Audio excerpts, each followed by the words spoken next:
Hey YouTube, I just want to talk a little bit about my AR-15 pistol here. This is a sort of budget-oriented build that I wanted to make to resemble the MK18 Mod Zeros. I wasn't setting out to make a clone, just wanted to make something that looked like it so I could play around with it at the range. So I was browsing my local Sportsman's Guide outlet up here in Minnesota, and I found this Anderson pistol lower for 140 bucks, completely assembled with an Anderson trigger and Magpul pistol grip, and it came with the buffer tube and everything. Did not come with the arm brace. I picked that one up for 100 bucks. SBM4.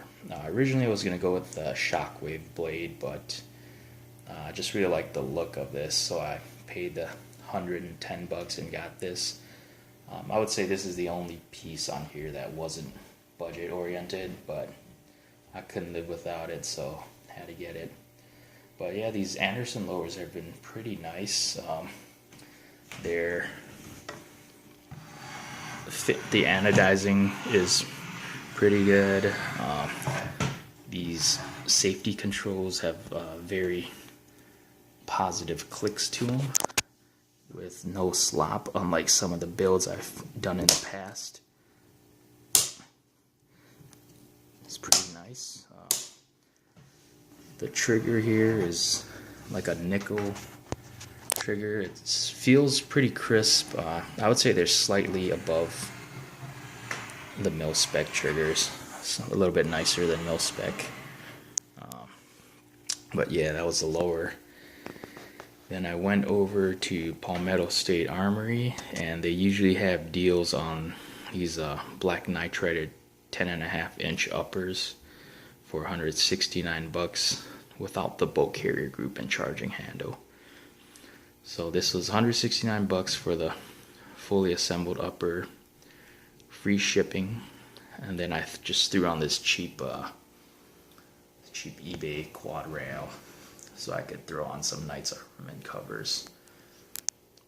They fit pretty nicely. They're aluminum, well finished, easy to install, and pretty sturdy.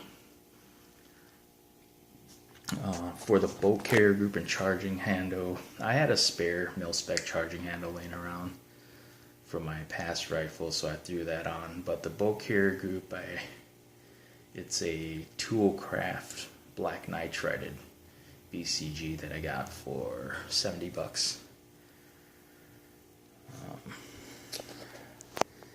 Oh, I forgot to mention the quad rail was about 15 bucks. And then up here for the rear sight, this is just a UTG clone of the LMT rear sights. This has been pretty sturdy.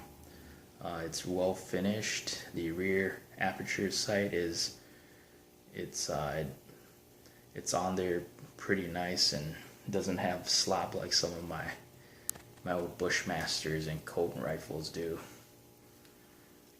So that's been working out nice. Then I threw on this little plate here for the sling attachments. Well, I took this this pistol out to the range for about 150 rounds, shooting XM193 through it with no issues. So it's been working out really good so far. Very happy with the build. This came in just over 500 bucks. If it wasn't for that SBM4 brace, it would have been under $500 for this build. So just a fun plinker to shoot around at the range. But yeah, this was kind of inspired by those MK18 Mod Zeros. So just want to have something that looked like it without breaking the bank. So this is what I got.